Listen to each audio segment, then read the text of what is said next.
At this time, I'd like to introduce the moderator for our first panel on education. Renee Norden is Executive Director of our Mental Health Association in Fauquier County in Virginia, and she enjoys collaborating with community organizations and individuals to increase prevention, education, and treatment efforts to foster mental health in both Fauquier and Rappahannock counties.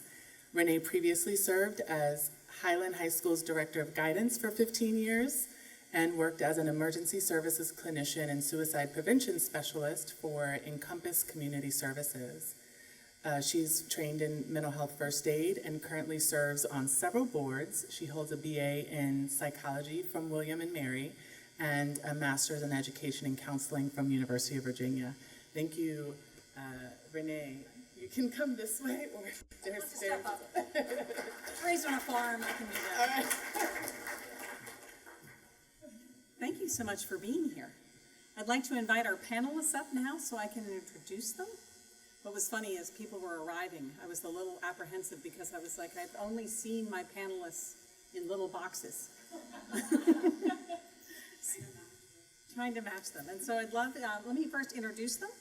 So Sydney Daniello is the Public Policy Manager of Projects and Events at Mental Health America and has been with Mental Health America since 2019, where she started as an intern. In her role, she researches and writes policy projects and reports, particularly those focused on school-based mental health policy and strategy, youth leadership, social media, and technology. Sydney also works closely with other members of the MHA policy team to plan MHA's policy events, including the Policy Institute. Sydney graduated from the George Washington University with a degree in psychology with an emphasis on cognitive neuroscience. Sydney's own lived experience drives her passion for early intervention advocacy, school-based mental health initiatives, and mental health care for those living with chronic illnesses. Alex Mays is the program lead for student behavioral health with Kaiser Permanente's Thriving Schools and Communities team. Over the last 15 years, Alex has worked at the intersection of health and education on national, state, and local efforts to change policies and systems to advance school and youth behavioral, to advance school health. In her current role at Kaiser Permanente, Alex leads the organization's work on children and youth behavioral health initiative, including partnering with school districts across her state to expand access to school and mental health programs and services. Alex received her BA in Neuroscience from Pomona College and her Master's of Health Science from Johns Hopkins Bloomberg School of Public Health. And Lena O'Rourke is the founder of O'Rourke Health Policy Strategies, as well as Healthy Schools Campaign School Medicaid Consultant.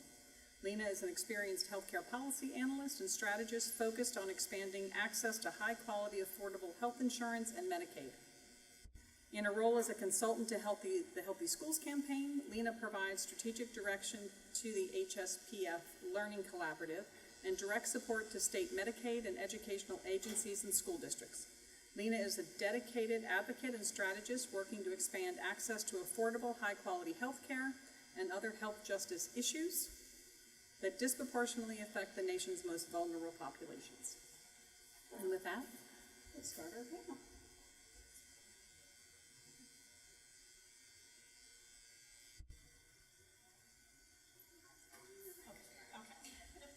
All right, and so we have a couple of scripted questions, but also please start thinking of questions because we have time at the end to have questions. So when we look at education as a social driver of mental health, it is crucial to understand the bi-directional relationship between education and mental health.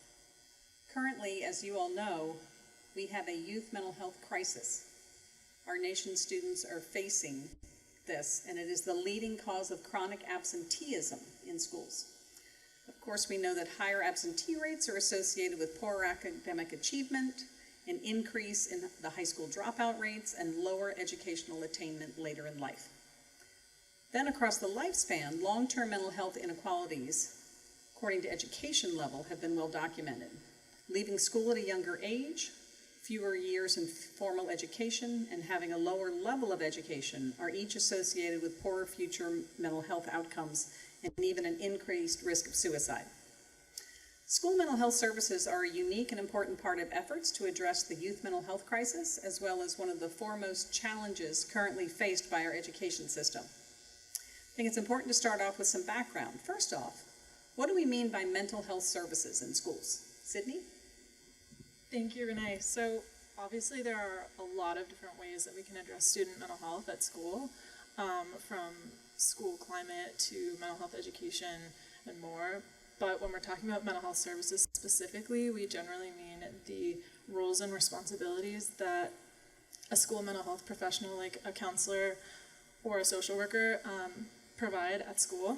And the most common services provided by those professionals in schools in the U.S. are like individual-based interventions like one-on-one or small group therapy or counseling, and care coordination and case management for care within the school, and then finally referral to care and services outside of the school, whether that's in the community or somewhere else. Thank you, Sydney. Why are school mental health services so important? Who receives these services, and what role do schools play in advancing mental health equality or equity and making sure that all children have access to care? Everybody. Oh. So I figure out how to use the mic. Again, I'm Alex Mays. I'm with Kaiser Permanente's Thriving Schools and Communities team. I will just say, to kick it off, why Kaiser Permanente's Thriving Schools team really sees school mental health services as being critical is our whole team is oriented around meeting the unique health needs of schools, and we see them as being a critical place to be meeting the health needs of students, of staff, of educators, and are very committed to working in partnership with schools and districts across the country to do this work. In terms of school mental health services, building a little bit on what Sydney just said, it's really important to recognize this work that's been happening in schools isn't new, but for decades, schools have been delivering school mental health services. What's changed in the last 4 or 5 years has been with the COVID-19 pandemic, with the youth mental health crisis. I think there's been a recognition as a society of the role that schools have been playing and can play in meeting youth mental health needs. And the research really supports the impact and importance of school mental health services. When those services are in place, there are improvements in chronic absenteeism. We see reduction in behavioral challenges that may be faced by students, improvements in healthcare outcomes. And there's also a really strong case that the research makes for the role school mental health services can play in improving equity and access to mental health care. Students are at school 6 hours a day. They don't need transportation to get the health care. They are there, they've built relationships with providers, and there's also data showing that they can help reduce stigma associated with mental health services as well as mental health issues overall. So I think overall it can just play a critical role in supporting those outcomes overall. I will just add to that that school mental health services are so important because the obstacles that schools and students can face as a result of unmet mental health needs can really impact their academic success, their social emotional development, and can raise concerns about school safety. And the access just really isn't there. So the majority of young people who need mental health services are not getting access to them. It's only about 1 in 5 children who should have access, need access to mental health services, actually get them, and those numbers are even lower for low-income students and students of color who are at even higher risk for needing services and even less likely to actually receive appropriate care. And of the students who, of the young people who do receive mental health services, 70 to 80% of them are receiving them in schools. And that's, as Alex was mentioning, a really important place to access them because it does remove some of the barriers like transportation, socioeconomic status, because parents aren't having to take time off of work to take their kids to external mental health care. And like Alex said, the stigma as well is reduced when you're you're already there, you're already in that place, and you don't have to draw attention to going somewhere else to receive those services.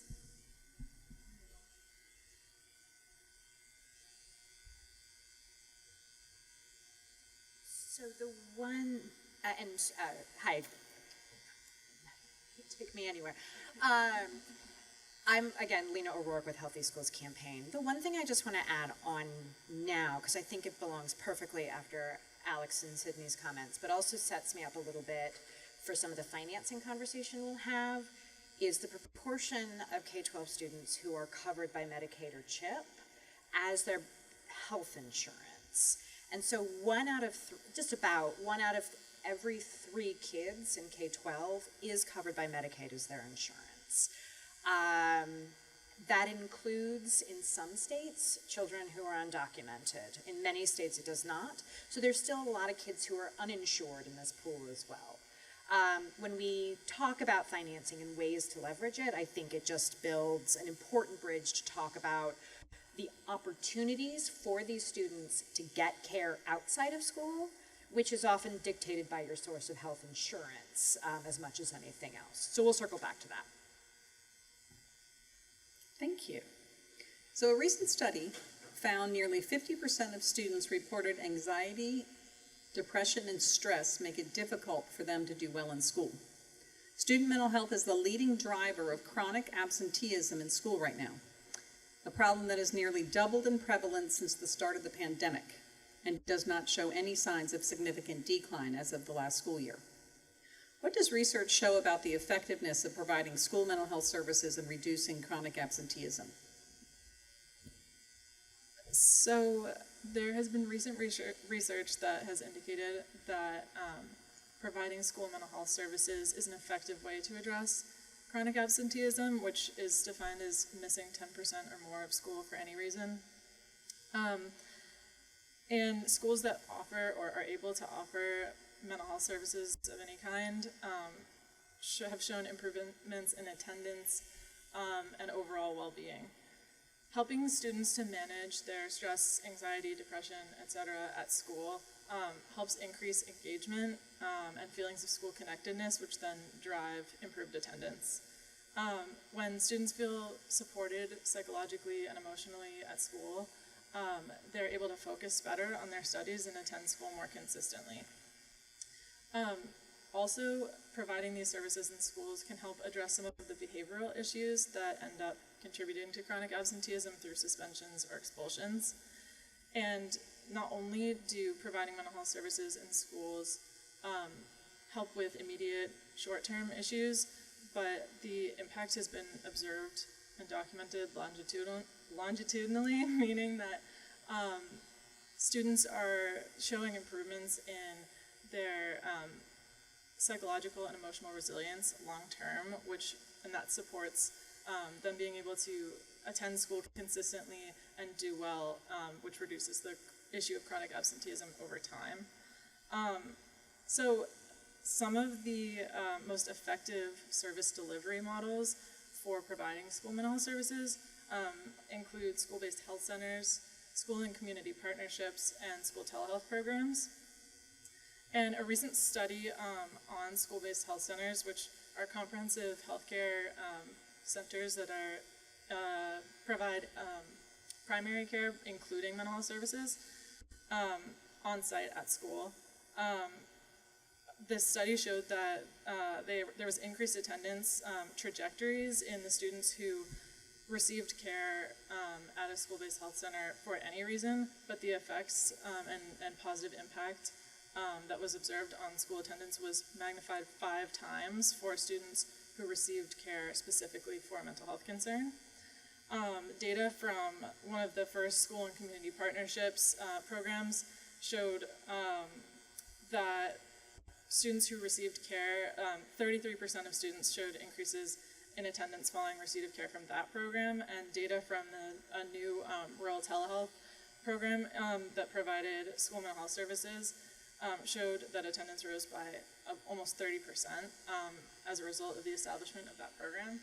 And given that attendance rates often have an impact on the funding that schools and districts receive, it's really important to highlight these investments that schools and districts have made to improve attendance, because not only are they good for students' academic success and achievement and their overall well-being, which of course is the first thing we care about, they're also have the potential to drive a return on investment in those mental health services for the districts. So, and before I pass it off, I want to reiterate that education is a social driver of mental health, meaning that a person's level of academic success, and the level of education that they're ultimately able to attain has an impact on their long-term future mental health outcomes. And so it's really important to address anything that's getting in the way of students' ability to do well and attend school. And the research has been really clear that providing school mental health services and getting those into schools is an effective way to address chronic absenteeism and its leading cause, which is unmet mental health needs from students. And so Sydney just shared what research has said. I can tell you anecdotally that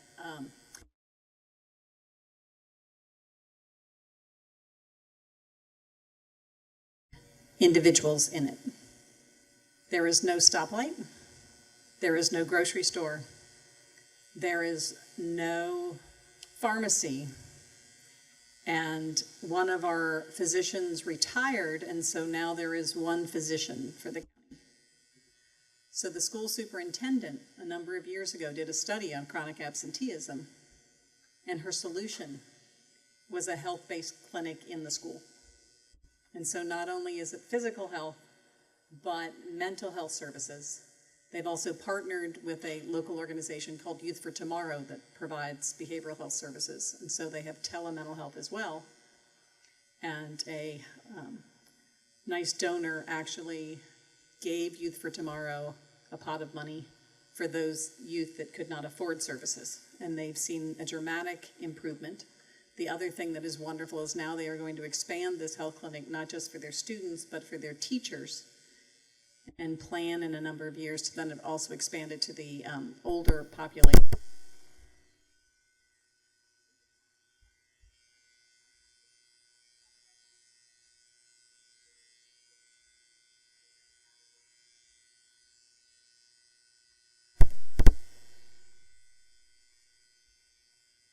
So there are some challenges, and I think we've named a lot of them so far.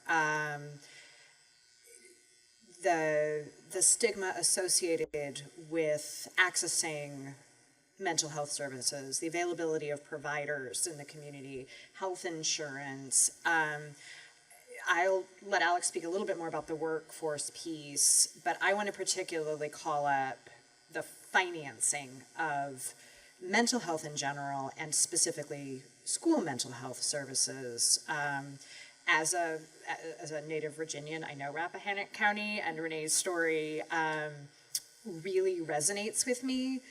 And what is like a point to pull up, it took a donor to put the startup funds in. The sustainability of that program then becomes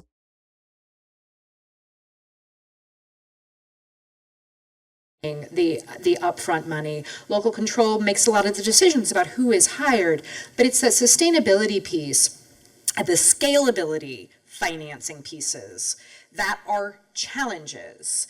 And we will talk about some of the solutions, but I think that becomes one of the biggest issues. How do you get enough money to start a program? How do you get enough money to scale it? I mean, I'm sure despite having the health center and the school, Renee, not everyone is able to access all of the services that they need all the time. But what do we do to bring in that money and to braid it together to meet the need?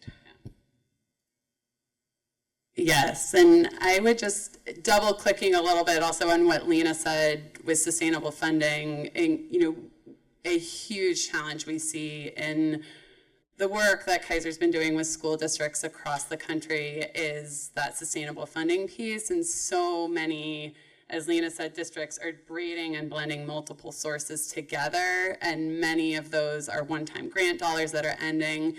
we're really running into this right now. You may have heard the term, the fiscal cliff mentioned. COVID relief funds have played a key role in standing up school mental health services and programs across the country, and those funds are ending this month. And school districts are now faced with really challenging decisions around how to continue the good work that they have been able to implement with those dollars. We were working with a school district in San Diego County and found out that they're cutting half of their school counselors because they just don't have the funds anymore. And so as we think about solutions to address the youth mental health crisis and really expand school mental health services, that sustainable funding piece is key. Also, workforce shortages, not a surprise at all to anybody in this room, I'm sure, but very much what we're seeing playing out in terms of shortages across the entire mental health workforce is playing out in school districts as well. A lot of the districts we're working with, we hear that they have positions that have been posted for months and they aren't able to find the people to fill those positions. I think the most recent data is that there would be 77,000 additional school counselors are needed to bring ratios up to what the recommended number should be in school districts. It's 63,000 school psychologists, tens of thousands of school social workers. We know these shortages are unfortunately a reality in this work. And then just the last challenge I would mention, which is I think less concrete but really important to name that we see in this work, is the silos that exist in meeting youth mental health needs, I would say, as a whole, but really see them playing out with school mental health. And we'll talk about it throughout the questions, but I think Simon mentioned the importance of cross-sector collaboration to do this work, and we very much see that as a need for school mental health services and figuring out how we can really break down silos that exist between health and education to ensure that students have access to care that's high quality, that's coordinated, and that those systems that are serving youth are communicating. Thank you. On the topic of sustainable funding, one of the most significant sources of federal funding for school mental health services is Medicaid. And as Lena shared, about 37% of American school-aged children receive health coverage through Medicaid and CHIP.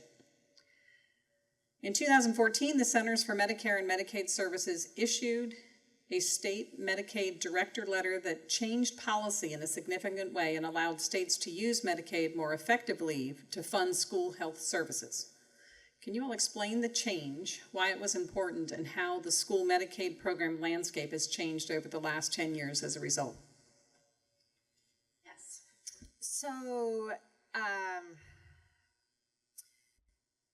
Medicaid has played a huge role in financing school medical services for decades, and historically covered the services in a student's individualized education plan, IEP.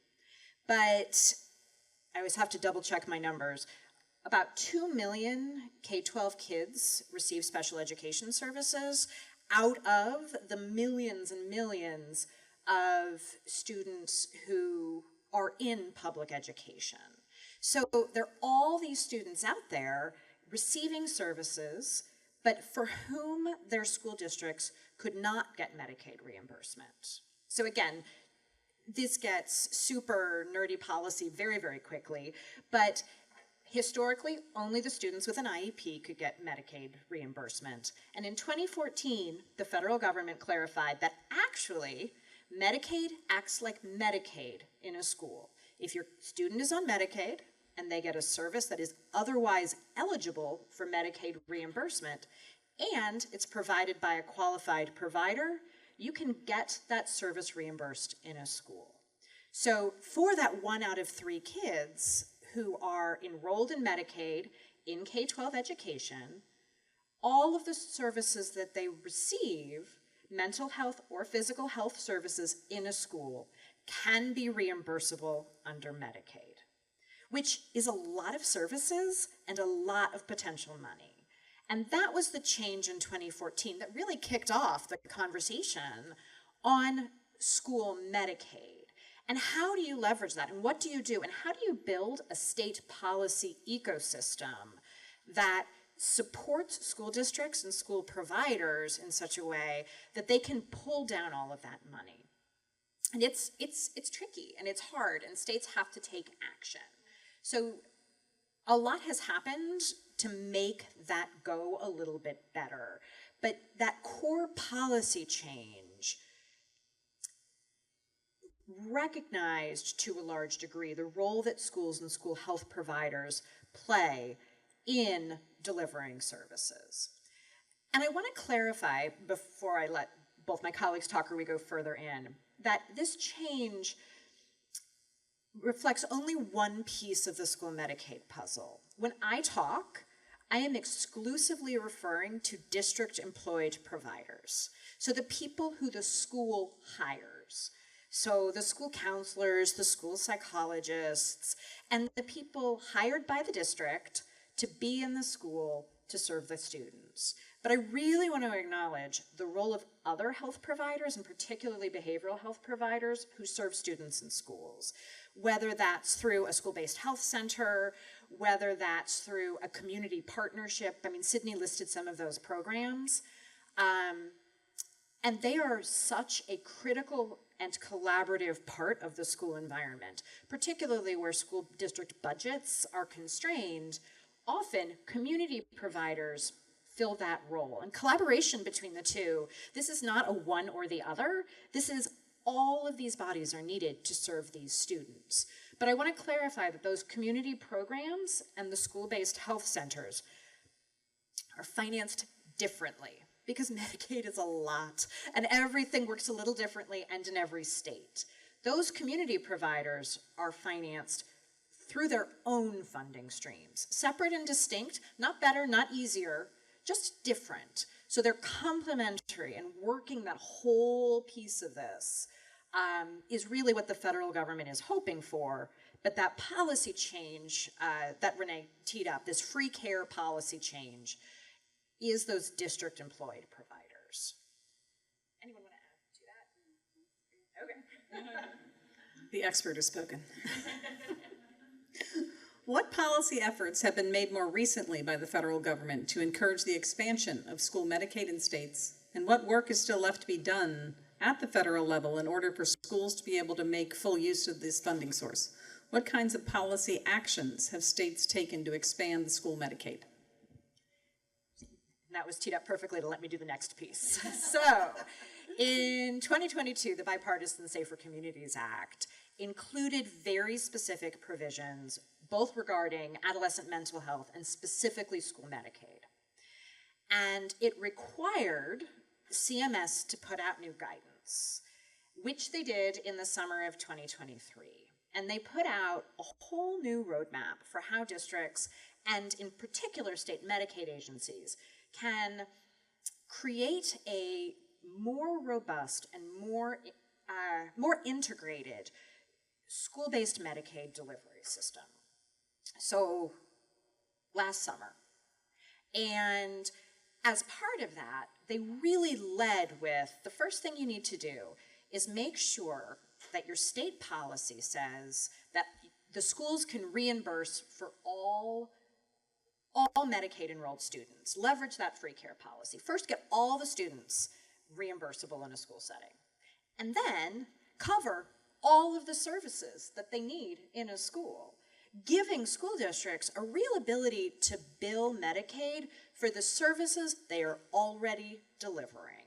What is happening in the school? What can they bill for? And then they said, take a look at who the providers are. And this is something Alex and I have really spent a lot of time working on together. We all know that the landscape of behavioral health providers, particularly in a school setting, there's a lot. And they're all qualified and licensed to be providing services in the schools, but they're not always reimbursable under Medicaid. So tie that up. Figure out through your state policy how to make sure that those behavioral health providers can bill for their services. And by doing that, bring in even more money. And it is working. And states have been able to bring in more federal money and are figuring out how to pass that back to the schools to reinvest. There are challenges. It's not super easy. I imagine Rappahannock County doesn't have a person whose whole job it is to sit there and bill Medicaid, which is not easy, it is not simple, but it is extremely sustainable. And if you can leverage that and leverage those community partners, can be real sustainable funding. So that's what we're seeing move forward. And a bunch of states got about a $2.5 million grant to figure this out a little bit more. So I think we'll see a lot of activity. This is the locus of a lot of federal and state activity. What else?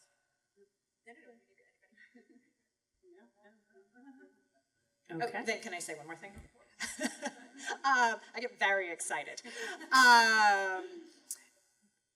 The challenge at this minute with school Medicaid, and the reason I think I'm so excited we have the opportunity to talk to you all at this minute is, again, I want to go back to what Alex said about the fiscal cliff. This momentum from the Safer Communities Act, this momentum from CMS putting out this new school Medicaid guidance, the timing is ideal to use and to leverage school Medicaid, if not to backfill for the expiring grants, to be very deliberate and very thoughtful about how you can, in fact, move the investments school districts have made in mental health from the ESSER side, from the school side, the education side, onto the Medicaid side. This is the exact moment to do that. And that does require partnership from the State Education Agency, from the State Medicaid Agency, and from the school districts. To use Alex's example of San Diego, if a school district is cutting all of these positions, having a conversation across all of those departments can really think about how to do that. What needs to happen in a state?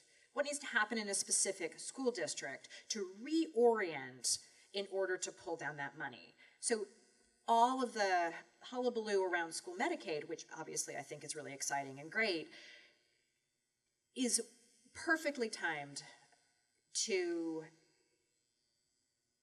happen at a time when school budgets will be dealing with this. So we want to leave that notion of the integrated care across and between systems, so as you hear about opportunities, you are able to make that connection. And that's it. Thank you so much. And I think, talking about that fiscal cliff, thinking outside the box, we know there are challenges. We know there are funding challenges. We've already talked about workforce challenges. In the state of Virginia, the state is looking at having youth peer support specialists. And so they have a couple of pilots going on to see how that would work. Another way of bringing more, mental health trained, focused people into school systems. A group of foundations in Virginia is exploring, they got a grant to create sort of an AmeriCorps system to place recent college graduates who are interested maybe in going into behavioral health but not ready to do the master's or anything like that. Getting them into our, more rural schools or into the schools that need it. And then also our local, community service boards are creating scholarship programs to grab our local kids early and giving like $5,000 for freshman and sophomore years, $10,000 for junior and senior year, and then $15,000 a year for grad school to bring them back to our communities.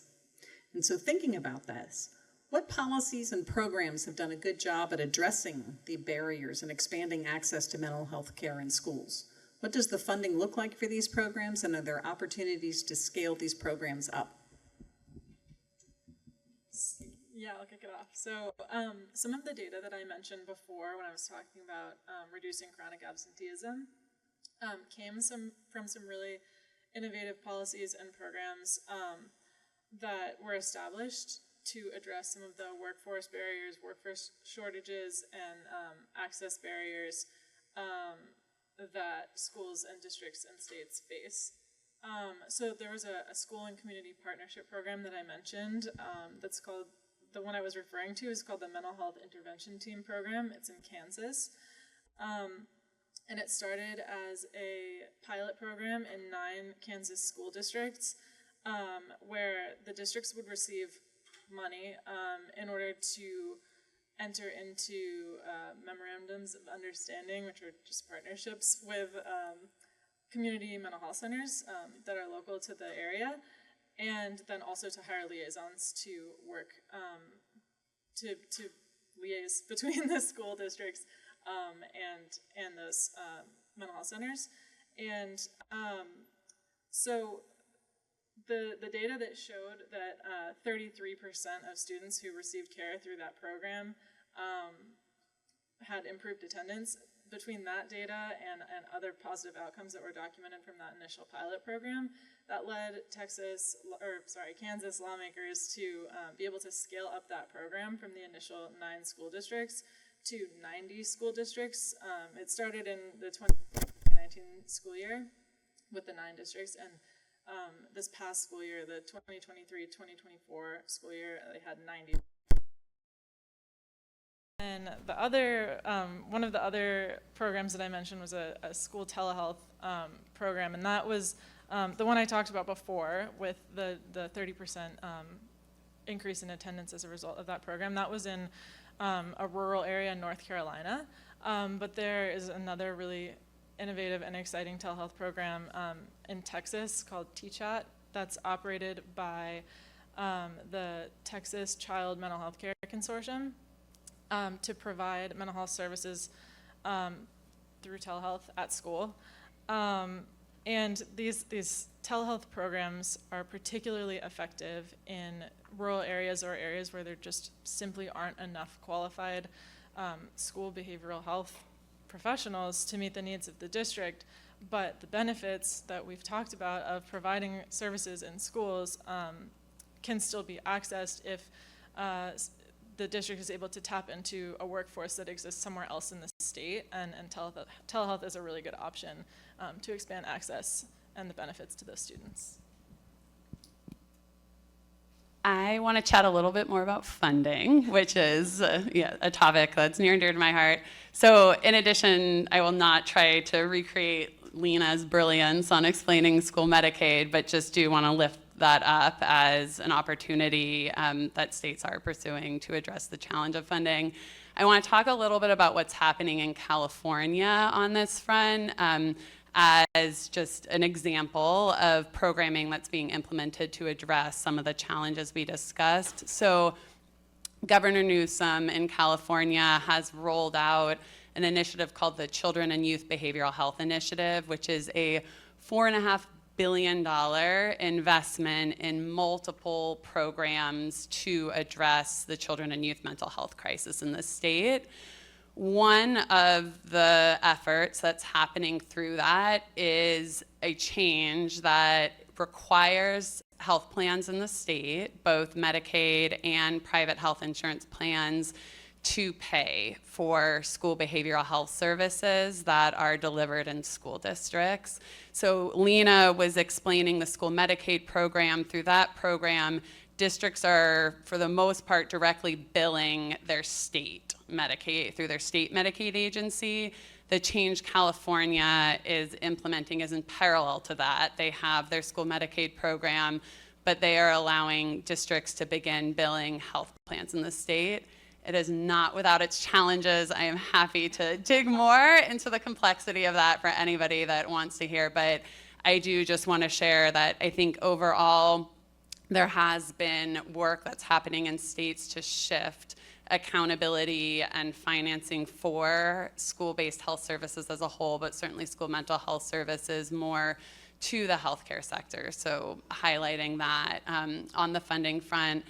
And then I want to talk a little bit about some solutions we've seen around workforce. I think in general, a lot of the strategies that we see put in place to address the mental health workforce shortages as a whole can apply to addressing the school mental health provider workforce shortages, but in general, some of the school-specific strategies that are being utilized across the country are really focused on trying to get individuals who are interested in pursuing careers in mental health exposure to what school mental health is and what a career in that field might look like. So as an example, we're doing work with Sacramento County Office of Education. They have had a long-standing effort that is focused on building their entire career pipeline of getting more educators in, but then they have a specific focus around school mental health providers as well.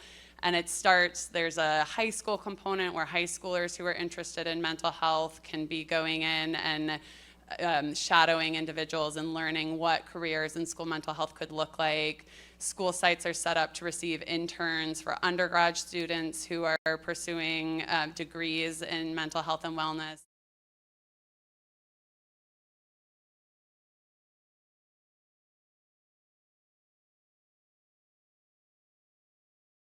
Go to school sites to receive appropriate supervision to get hours towards their licensure. So there are examples like that. There's statewide initiatives that are similar to what's happening in Sacramento, but in general, I think that exposure and just introducing school mental health as a possibility for individuals who are thinking about pursuing careers in mental health is a strategy that we've seen that has been used, that has been effective. Okay, we have a couple more questions already written down, but what I'd like to do is turn it over to you all now because we have a little over 10 minutes left. So any questions?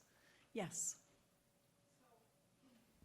Very familiar with a lot of the things you guys are talking about right now. Here, I can go. The moderator will leave the stage. Okay, so we run a program in Michigan that's very similar to a lot of the things that you guys are talking about. It was featured at NatCon this year, and so we have mental health therapists in our schools. I'm one of the supervisors of those teams. We're looking at more of like prevention, and so these barriers that you guys are talking about is like relationships, funding, and we get a lot of pushback, right? And so even in a community that's kind of in the rural north of Detroit had experienced a shooting, we wanted to put, a health center there. A lot of pushback and a lot of resistance from schools. And so I really see what you guys are talking about with these partnerships between community mental health and schools. Where are those relationships built? And in what way are policies looking or funding? Because I see this idea of Medicaid in schools, right? We bill their insurances, both private and Medicaid. Funding for prevention, is that based on Medicaid? Is it something that we can do? So again, like we trained in youth mental health first aid, trained in assist. We want to offer those professional developments, and those schools always just come back kind of with that, we don't have the money, right? Yes. A couple of reactions in no particular order. First,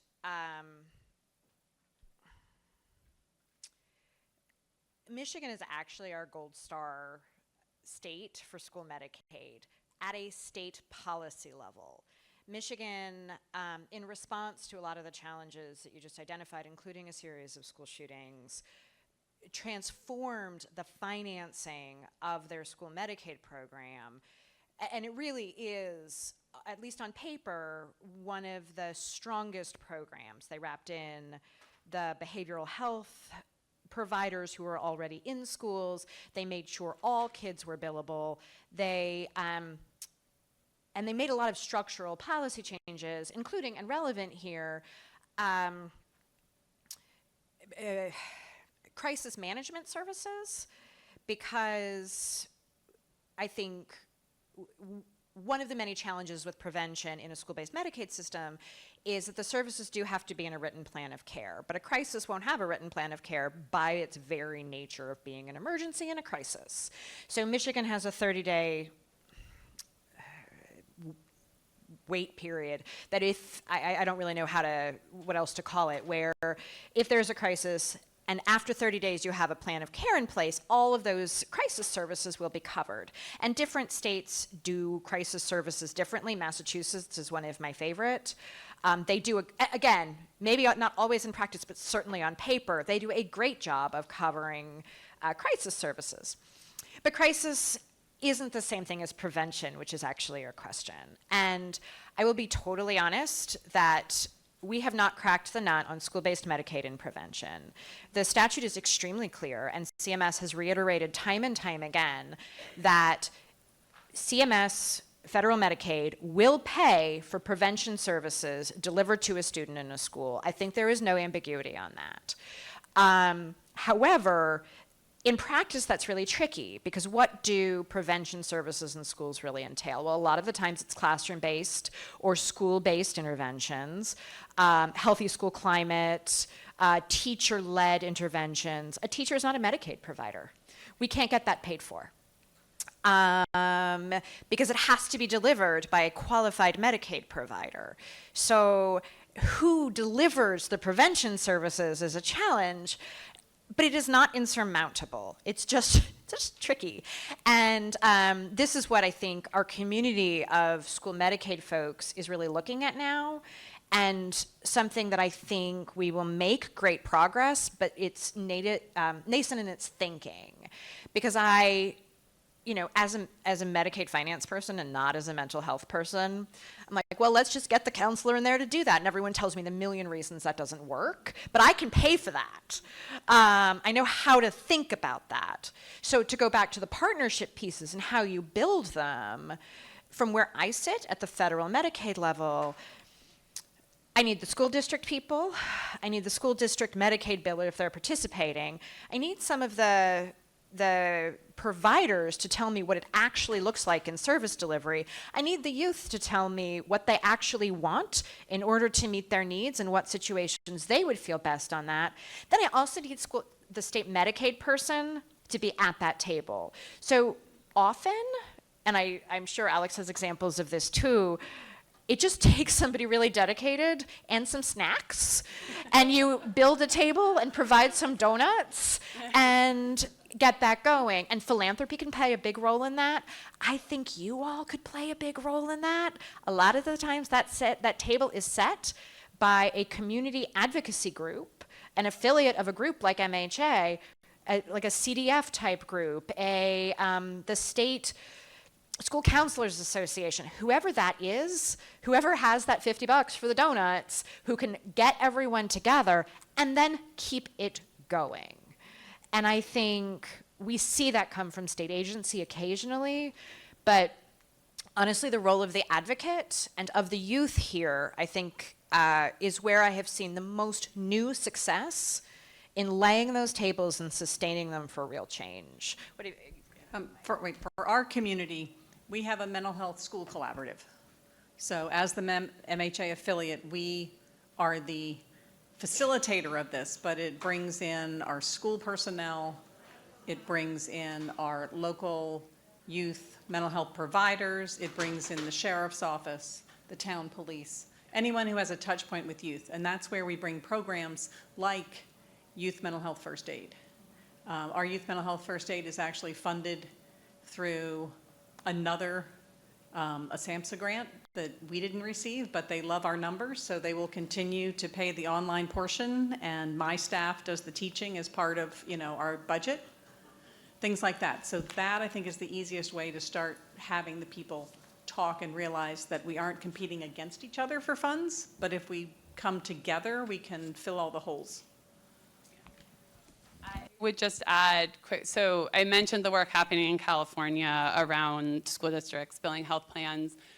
A big goal of that initially was to figure out how to create new opportunities for reimbursing for preventative services. I think we're still waiting to see how that unfolds, but it's definitely an example worth looking at. One step they did take towards doing that is that a diagnosis isn't required to make the services reimbursable, and there are some codes that are included in the list of services that are eligible that are geared more towards the preventive space, psychoeducation, things like that. And then another California specific example is through this Children and Youth Behavioral Health Initiative I mentioned. One of the key programs we've been working on is called the Student Behavioral Health Incentive Program, but really at its core, it's about breaking down the silos and building partnerships between the key entities that are serving kids in schools. And there's been a lot of lessons learned. I'm happy to chat more, but I think a big takeaway has just been the differences in language that are used, and then really looking again for opportunities for sustaining those partnerships. And so there's a lot of work happening right now to execute memorandum of understanding between school districts and health plans and the Medicaid managed care plans in the state to continue that work. So I think there's some interesting levers that can be pulled to formalize that collaboration and those partnerships. Let me just say one sentence, because it just builds off this, and I do want to highlight it. Do bring the health plans and the Medicaid agency to the table. They're often the hardest to get and to keep, but really important. I'm so sorry. Thanks. I have been texting with my godson's mother during this because she would be very interested. And I just want you to know I have permission to tell my godson's story in public. He's given it to me. When he was in 5th grade, he decided that he wanted to take his own life. And there was a lack of continuation of care from elementary school through middle school. And he lives in an underserved area. He is a young man with very dark skin. His mother is a woman with very dark skin. And there is she said, what are we doing to address these issues within schools that perhaps don't have the community group to buy the donuts and come together? I mean, that sounds nice, but not every community has the opportunity to do that. How also are we preparing the teachers and the other people in the spaces to recognize when there is a problem? So this problem came to her plate when they called her and said, you know what? CJ said he's going to kill himself. This is how he's going to do it. You need to come and pick him up. Now, thankfully, she has the kind of job where she could leave her job and she could go pick him up. But how many people don't have that opportunity? When she picked him up, they said he cannot come back to school until there's a letter. And nothing else was given to her. She had access to information, but so many people don't. So I'd like to know your thoughts on that and how we kind of start to talk about filling those gaps as well. I'll talk a little bit from my 2 counties. And so we were fortunate a number of years ago to get a SAMHSA grant to teach youth mental health first aid to an entire school population for one county, and then got the other county thrown in. Currently, they still have every new teacher take that and then research. But recently we found through the American Psychiatric Association Notice Talk Act, which our Rappahannock school friends are bringing to their campus for all their bus drivers, dining hall workers, anyone who isn't in the other training. And the reason they are so open to this is because it is a much shorter amount of time. And so there are great programs out there. And I encourage our families to continue to reach out when they get those messages. And that's why I think 988 is a fabulous thing for a family to be able to call and ask for information if they aren't getting it at their school systems. Thank you for sharing that, first of all. And I want to just kind of zero in on what you said around the teacher component. I think that is making sure that there is training for teachers and appropriate professional development so that they feel supported and able to address the challenges that they are inevitably facing every day, as well as knowing how to connect kids appropriately to care is huge. Another thing I'll just say that we're really thinking about as a health system is with all the work that's happening in California is the role of healthcare in that, and how do you coordinate care? We hear often on the other side that you have kids that are in the emergency room overnight for suicidal ideation, and there's no way, unless the family decides to tell the school that that has been the case, for the school to know that. And so how can you improve those communication systems, have the data sharing in place, have coordinated care so that we are ultimately serving the child at the center and figuring out how best align all those systems to meet their needs. Thank you so much for all your questions. I know we could probably talk all day about this subject, so please feel free to approach any of us later if you want to further our conversation. Karen?